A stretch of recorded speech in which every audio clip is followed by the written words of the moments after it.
Hello everyone, welcome to back my channel. I hope everyone is having a wonderful day. Before starting the video, please go ahead and hit the subscribe button and give this video a thumbs up. John Foster. A journey of music, love, and finding home. When John Foster first stepped onto the American Idol stage during season 23, he was a 24-year-old with a guitar slung over his shoulder and a voice that trembled slightly from nerves.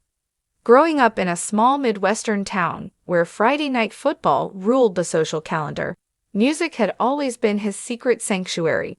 He spent countless nights in his parents' garage, learning to fingerpick melodies while the rest of the neighborhood slept.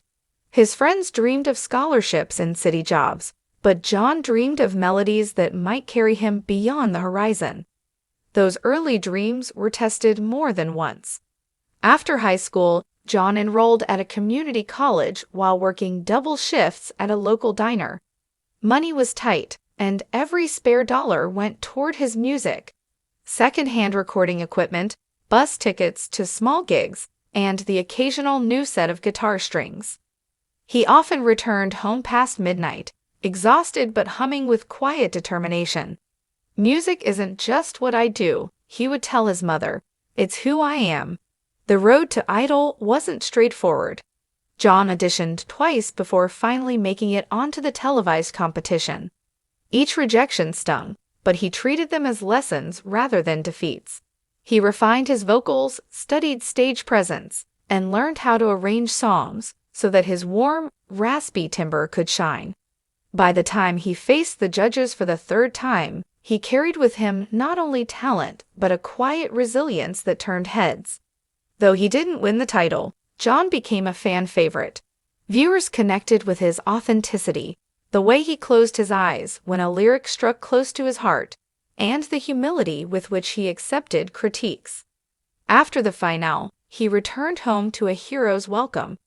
Local businesses posted "Welcome back, John" signs, and neighbors who once knew him as the shy kid next door lined up for autographs. The months following Idol were a whirlwind of touring, songwriting, and interviews. Yet amid the flashing lights and bustling schedule, John often felt a tug towards something more grounding.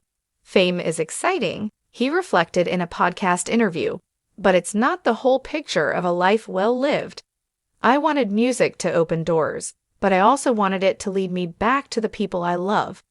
That perspective became especially clear when he reconnected with Emily Harper, a childhood friend who had cheered him on since their school days. Emily, a graphic designer and avid traveler, shared John's appreciation for life's quieter moments. Their friendship deepened during long phone calls and spontaneous meetups whenever John's tour bus passed through her city. Over time, those conversations blossomed into something unmistakably more. John's fans first caught a glimpse of their relationship when he posted a candid photo on social media. The two of them sitting on a weathered dock, laughing as the sun set behind them. The image wasn't accompanied by any grand announcement, just a simple caption, "Home is a feeling." The post garnered thousands of likes within hours. But what mattered most to John was how natural the moment had felt. In a recent interview, John shared what that relationship has meant to him. "Emily reminded me that love isn't about big gestures," he said. "It's about showing up. It's the quiet support, the shared jokes no one else gets, the belief that you can be your true self without pretending." He described how she helped him stay grounded during late-night rehearsals and long stretches on the road. "When I'm tired or second-guessing a song, she's the one who reminds me why I started this journey." Their partnership has also influenced his music. John's latest Open Sky blends the soulful acoustic style that won Idol audiences with lyrics celebrating trust and companionship. Tracks like "Back to You" and "Dockside Promises" resonate with a warmth that listeners attribute to Emily's presence in his life. Critics have noted how his voice now carries a serenity that only comes from genuine happiness. But John is quick to point out that the path to love and career fulfillment hasn't been without challenges. Balancing a public career and a private relationship is tricky, he admitted. People want to know everything, but Emily and I have learned to protect certain parts of our lives. We share what feels right, and we keep what's sacred just for us. That commitment to authenticity has become a hallmark of John's message to fans. At concerts, he often speaks about perseverance and staying true to one's values. He tells stories of the nights he nearly gave up, the auditions that didn't pan out, and the small-town supporters who believed in him anyway. Your worth isn't measured by trophies or chart numbers, he reminds audiences. It's measured by the love you give and the integrity you hold on to when things get tough.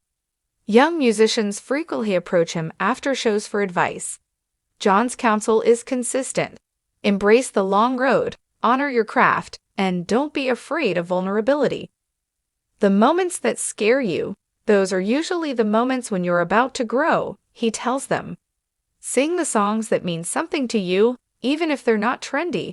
The right people will hear them. As for what comes next, John envisions a future that balances music with family and community. He and Emily recently purchased a modest farmhouse outside Nashville, where they're planting a garden and setting up a small home studio. It's our creative retreat, John explained. A place where we can write, cook, and just be.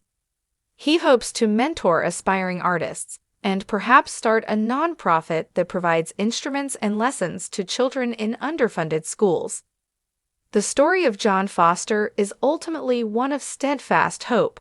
A young man who turned garage band dreams into a national stage, who faced rejection and kept singing, who found a love that deepened rather than distracted from his purpose.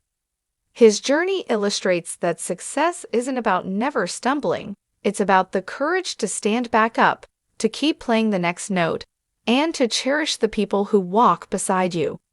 As he prepares for his next tour, John remains grateful. I used to think happiness was a destination, he said recently, looking out across his sunlit backyard.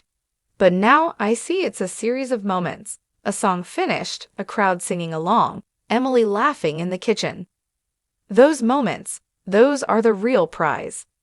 In sharing his sweet relationship update, John Foster isn't simply announcing personal news. He's offering a reminder to everyone chasing a dream. Love and music, ambition and humility, resilience and tenderness, they can coexist. And when they do, life becomes not just a performance, but a beautiful, ever-evolving